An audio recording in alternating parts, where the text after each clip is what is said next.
L'Évangile selon Luc. A'oudou billahi minash shaitanir rajim. Bismillahir rahmanir rahim.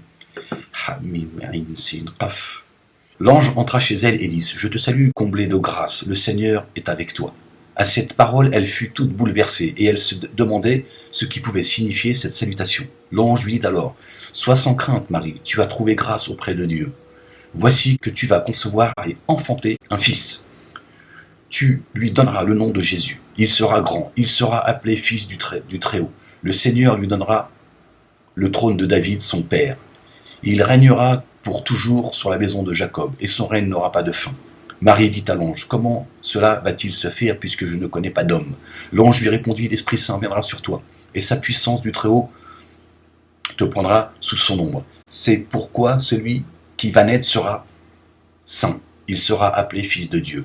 Or voici que, dans sa vieillesse, Élisabeth, ta parente, a conçu elle aussi un fils, et on est à son 6e mois, alors qu'on l'appelait la femme stérile. Car rien n'est impossible à Dieu. Marie dit alors: Voici la servante du Seigneur, que tout m'advienne selon ta parole. Alors l'ange la quitta. En ces jours-là, Marie se mit en route et se rendit avec empressement vers la région montagneuse, dans une vallée de Judée. Elle entra dans la maison de Zacharie et salua Élisabeth. Or, quand Élisabeth entendit la salutation de Marie, l'enfant tressaillit en elle. Alors Élisabeth fut remplie d'Esprit Saint, et s'écria d'une voix forte: Tu es bénie d'entre toutes tes femmes, et le fruit de tes entrailles est béni. Oh, subhanallah, j'ai des frissons.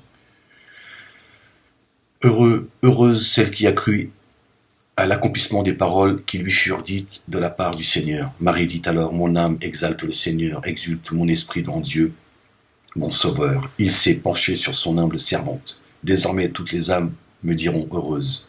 Le Puissant fit pour moi des merveilles. Saint est son nom. Sa miséricorde s'étend d'âge en âge sur ceux qui le craignent. Déployant la force de son bras, il disperse les superbes. Il renverse les puissants de leur trône et élève les humbles. Il comble les bienfaits des affamés, renvoie les riches les mains vides. Il révèle Israël, son serviteur, il se souvient de son amour et de la promesse faite à son père en faveur d'Abraham et sa descendance à jamais. Maintenant, si vous le permettez, j'aimerais vous lire la sourate 19, Marie. Cite dans le livre Marie lorsqu'elle se retira loin de sa famille dans un endroit à l'est de Jérusalem. Elle se cacha à leurs yeux derrière un écran. Et nous lui envoyâmes alors notre esprit. Jérusalem, c'est marqué entre parenthèses. Qui se présenta à elle sous l'aspect d'un parfait être humain.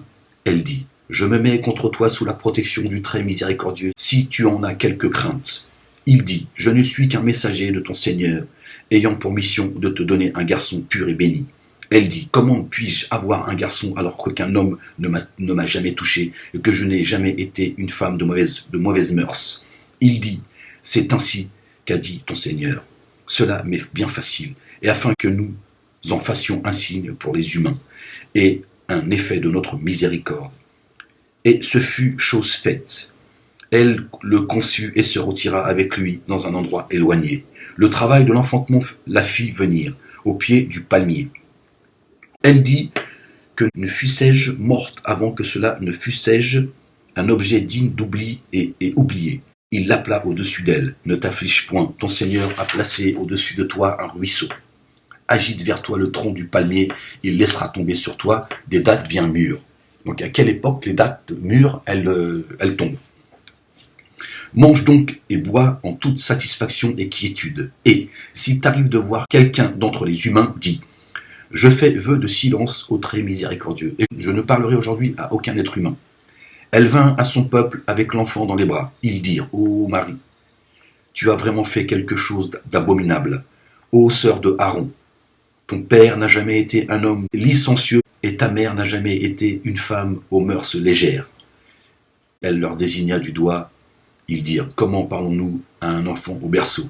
Il dit: Je suis esclave et adorateur de Dieu. Il m'a apporté le livre et a fait de moi un prophète. Il a fait de moi une bénédiction là où je me trouve et m'a recommandé la prière et l'aumône légale tant que je serai vivant.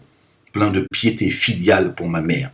Il ne m'a nullement fait un violent misérable. Salut à moi le jour de ma naissance, le jour de ma mort et le jour de ma résurrection. Ya Allah, ça me donne des frissons, subhanallah al-azim. Tu te rends compte? C'est magnifique. Allahu Akbar. Allah, Sillah, subhanallah.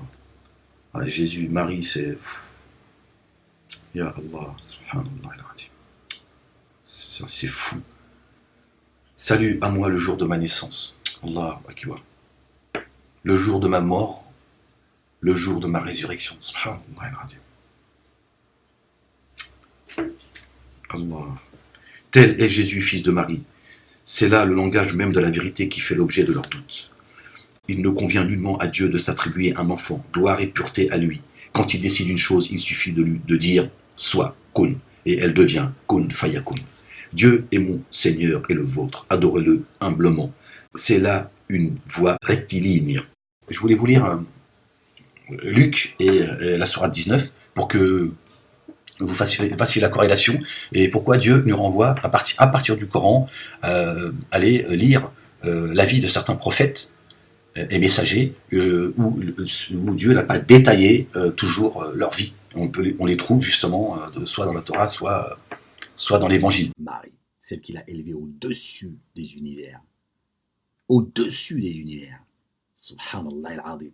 Il prend comme exemple le chemin qu'a pris la femme de Pharaon, en suivant les pas de Marie. Dieu fit un exemple de ceux qui ont cru en la femme de Pharaon. Allahu Akbar. Quand elle dit « Seigneur, construis-moi auprès de toi une maison au paradis. Sauve-moi de Pharaon et de ses agissements, et sauve-moi de la gente injuste. » Elle est un exemple. Elle était aux côtés d'un puissant, riche, qui gouvernait, tu vois. C'est la femme qui a préservé le Verbe de Dieu.